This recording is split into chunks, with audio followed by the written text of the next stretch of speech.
بسم اللہ الصلاۃ والسلام علی رسول اللہ اما بعد۔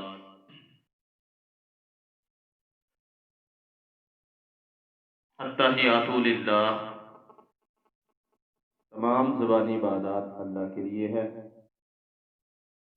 ہر مسلمان باوضو ہو کے مسجد میں تشہد کی حالت میں اللہ سے یہ وعدہ کرتا ہے، التحیات للہ، اللہ میں کبھی زبان کے ساتھ شرک نہیں کروں گا۔ جبکہ ہمارا طرز تکلم ہو چکا ہے،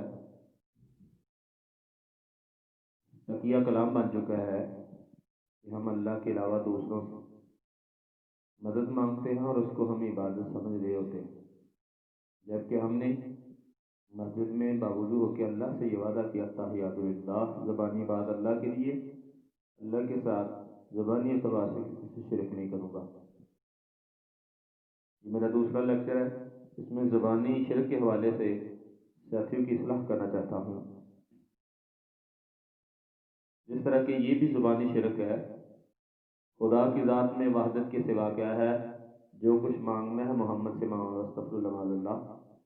اس کا مطلب اللہ پاک کمزور ہے۔ اس کا ترجمہ یہ ہے کہ اللہ کی صفت ایک ہی ہے کہ وہ اکیلا ہے، باقی جو کچھ بھی مانگنا ہے وہ محمد صلی اللہ علیہ وسلم سے مانگو، استغفر اللہ معاذ اللہ۔ جبکہ تمام نبیوں نے اور ہمارے نبی جناب محمد رسول اللہ صلی اللہ علیہ وسلم نے بھی اللہ سے مانگا ہے۔ یہ زبانی شرک ہے، یہ بھی زبانی شرک ہے۔ غیروں کے در پہ جانے کی حاجت نہیں رہی، غیروں کے در پہ جانے کی حاجت نہیں رہی، کافی ہم کو ایک سہارا فرید کا، دریائے بے کنار ہے قطرہ فرید کا، ملتا نہیں ہے کسی کو کنارہ فرید کا۔ تفسیر والضحیٰ ہے تجلی فرید کا، تفسیر مصطفیٰ ہے نظارہ فرید کا۔ ذکر خدا ہے خدا گواہ، فاذکروا میں تذکرہ ذکر جدید کا۔ یہ کتاب ہے دیوان محمدی، اور اس کتاب کا صفحہ نمبر 123 اور 124 میں یہ اللہ تعالیٰ کی صفات ہے۔ یہی تو زبانی شرک ہے جو ہم نے التحیات للہ، اللہ میں وعدہ کرتا ہوں کہ زبان کے ساتھ کبھی شرک نہیں کروں گا، یہ بھی زبانی شرک ہے۔ کہ ہند میں رب نے اپنا نام رکھ لیا ہے خواجہ، حقیقت میں خواجہ ہی خدا ہے، استغفر اللہ معاذ اللہ، جبکہ قرآن کہہ رہا ہے یا ایھا الناس انتم الفقراء الی اللہ، پوری کائنات کے انسانوں یاد رکھ لو تم سب کے سب اللہ کے در کے فقیر ہو۔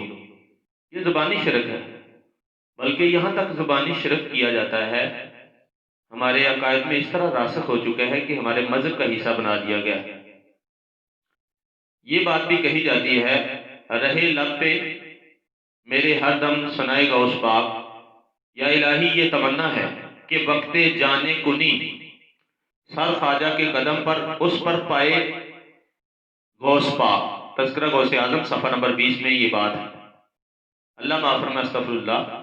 حالانکہ یہ اللہ کے نیک بندے ہیں، اولیاء اللہ ہیں، پیر عبد القادر جیلانی رحمۃ اللہ علیہ، پوری کائنات کے لوگوں بھی مانتے ہیں اللہ تعالیٰ کے نیک بندے ہیں، لیکن یہ کہاں سے اختیار دے دیا؟ یہ تو اللہ تعالیٰ کی صفت ہے، یہی تو زبانی شرک ہے۔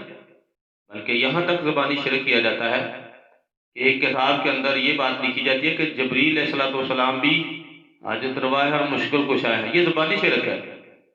جبریل علیہ السلام ان کے اوپر اللہ تعالیٰ وحی نازل فرماتے تھے اور وہ جناب محمد مصطفیٰ صلی اللہ علیہ وسلم کی طرف آتے تھے۔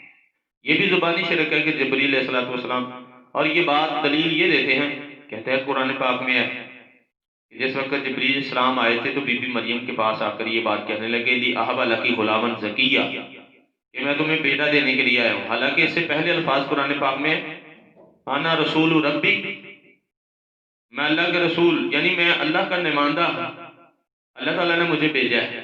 یہ ساری زبانی شرک کی مسالے ہیں، ان سے پرہیز کرنا چاہیے۔ بلکہ یہاں تک زبانی شرک کیا جاتا ہے، استغفر اللہ معاذ اللہ، تیری آمد تھی کہ بیت اللہ، تیری آمد تھی کہ بیت اللہ مجرے کو جھکا، اور جھکا تھا مجرے کو عرش الاعلیٰ، ہدایہ کے بخش صفحہ نمبر 112 میں یہ بات ہے۔ یہ زبانی شرک ہے۔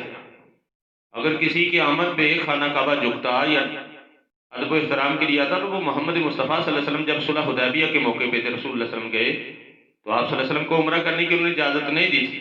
آپ صلی اللہ علیہ وسلم سے بات لمبی بحث ہوئی تھی، وہ آپ صلی اللہ علیہ وآلہ وسلم اور آپ صلی اللہ علیہ وسلم کے صحابہ تھے۔ آپ سے زیادہ افضل کون تھا؟ اس وقت خانہ کعبہ سویا ہوا تھا، خانہ کعبہ اس وقت مدینے میں آ جاتا۔ لیکن یہ ساری جتنی بھی بنیادی شرطیں ہیں نا، یہ جتنے بھی عقائد ہیں، یہ زبانی شرک۔ اللہ قرآن میں کہتے ہیں، سورۃ یوسف آیت نمبر 106 میں فرماتے ہیں وَمَا يُؤْمِنُ أَكْثَرُهُم بِاللَّهِ إِلَّا وَهُمْ مُشْرِكُونَ، اکثر لوگ کلمہ پڑھنے کے ساتھ ساتھ، ایمان لانے کے ساتھ ساتھ اللہ کے ساتھ شرک کرتے ہیں۔ یہ اللہ تعالیٰ نے سورۃ یوسف کی آیت نمبر 106 میں یہ بات کہی کہ اکثر لوگ ایمان لانے کے ساتھ اللہ کے ساتھ شرک کرتے ہیں۔ رسول اللہ صلی اللہ علیہ وسلم کے صحابی ابو حذیفہ رضی اللہ تعالیٰ عنہ، حضرت ابو حذیفہ رضی اللہ تعالیٰ نے ایک شخص کو دیکھا، اس نے اپنے پاؤں کے اندر ایک رسی باندھی ہوئی ہے، دھاگا، اور اس میں جو اونٹ تھا اس کی ایک ہڈی لی ہوئی تھی، اس کو دھاگا کر کے باندھا گیا۔ ابو حذیفہ رضی اللہ تعالیٰ بیان فرماتے ہیں، اے صاحب آپ نے یہ کیوں باندھا؟ اس لیے باندھا تاکہ بخار جو ہے نا وہ دور ہو جائے، ختم ہو جائے۔ تو ابو حذیفہ رضی اللہ تعالیٰ نے اس کو کاٹا، اور کاٹنے کے بعد قرآن پاک کی آیت پڑھی وَمَا يُؤْمِنُ أَكْثَرُهُم بِاللَّهِ إِلَّا وَهُمْ مُشْرِكُونَ، اکثر لوگ ایمان لانے کے ساتھ ساتھ اللہ کے ساتھ شرک کرتے ہیں۔ تو اللہ سے دعا ہے کہ ہم مسلمان ہیں، اللہ ہمیں ایسا عقیدہ عطا فرمائے جو عقیدہ آمنہ کے لال جناب محمد مصطفیٰ صلی اللہ علیہ وآلہ وسلم کو اور آپ صلی اللہ علیہ وسلم کے صحابہ، کہ جس کے بارے میں رسول اللہ صلی اللہ علیہ وسلم، صحابی نے سوال کیا تھا اللہ کے نبی صلی اللہ علیہ وسلم وہ کون سی ایسی جماعت ہوگی؟ تو آپ صلی اللہ علیہ وسلم نے فرمایا مانا علیکم و اصحابی، وہ جو جنت میں جائیں گے ان کی صفت یہ ہے، ان کی صفت یہ ہے کہ وہ طریقہ رسول اللہ صلی اللہ علیہ وسلم کا ہوگا یا صحابہ کرام کا ہوگا۔ اور آج ہر فرقہ، ہر مسلک یہی بات کہتا ہے کہ میں جنت میں جاؤں گا۔ اللہ کی قسم جس نے کلمہ پڑھا ہوا ہے، اللہ تمام لوگوں میں سے جنہوں نے کلمہ پڑھا ان کے انتخاب فرمائیں گے، اور جس جس کا طریقہ رسول اللہ صلی اللہ علیہ وسلم کا ہوگا اور رسول اللہ صلی اللہ علیہ وسلم کے صحابہ جیسا ہوگا، اللہ تعالیٰ ان کو جنت عطا فرمائیں گے۔ یہ کسی خاص کے لیے نہیں، جس نے کلمہ پڑھا ہوا ہے تمام سے اللہ انتخاب فرمائیں گے۔ اللہ سے دعا ہے کہ اللہ ہمیں عقیدہ توحید کی سمجھ عطا فرمائے، اور شرک کی غلاظت اور گندگی سے اللہ ہمیں اور ہماری نسلوں کو محفوظ فرمائے۔ وآخر دعوانا الحمدللہ رب العالمین۔